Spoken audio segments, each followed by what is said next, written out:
Toby and Henrietta were enjoying their new job on the island of Sodor, but they do look old-fashioned and did need new paint.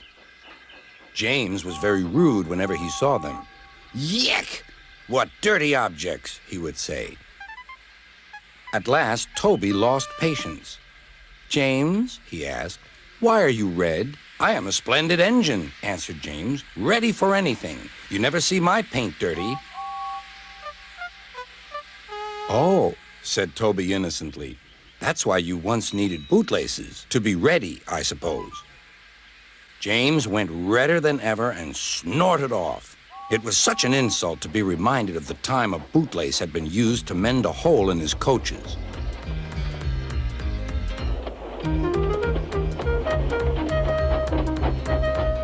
At the end of the line, James left his coaches and got ready for his next train. It was a slow freight, stopping at every station to pick up and set down cars. James hated slow freight trains. Dirty cars from dirty siding. Yeah!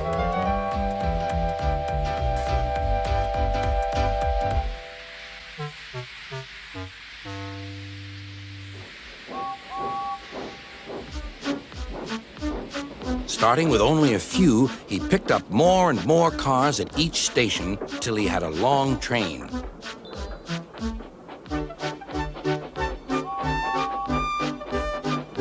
At first, the freight cars behaved well, but James bumped them so crossly that they were determined to get back at him.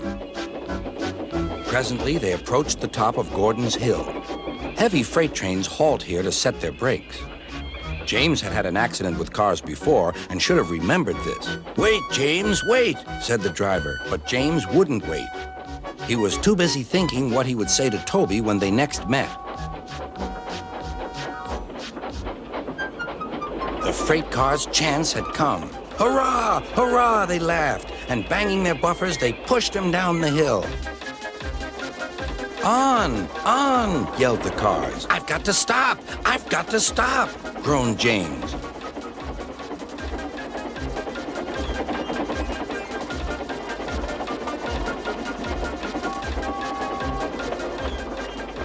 Disaster lay ahead.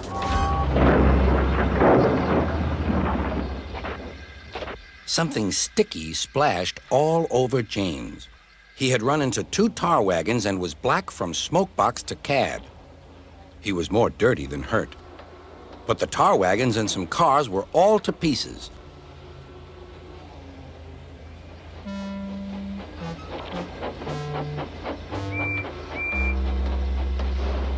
Toby and Percy were sent to help and came as quickly as they could.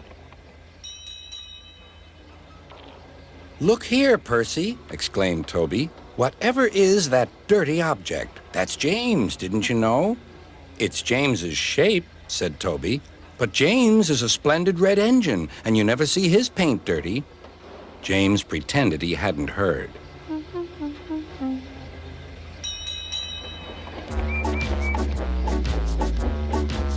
Toby and Percy cleared away the unhurt cars and helped James home.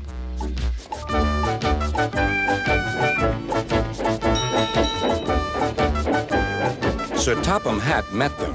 "Well done, Percy and Toby," he turned to James. "Fancy letting your cars run away. I am surprised. You're not fit to be seen. You must be cleaned at once. Toby shall have a new coat of paint." "Please, sir, can Henrietta have one too?" said Toby. "Certainly, Toby." "Oh, thank you, sir. She will be pleased." All James could do was watch Toby as he ran off happily with the news.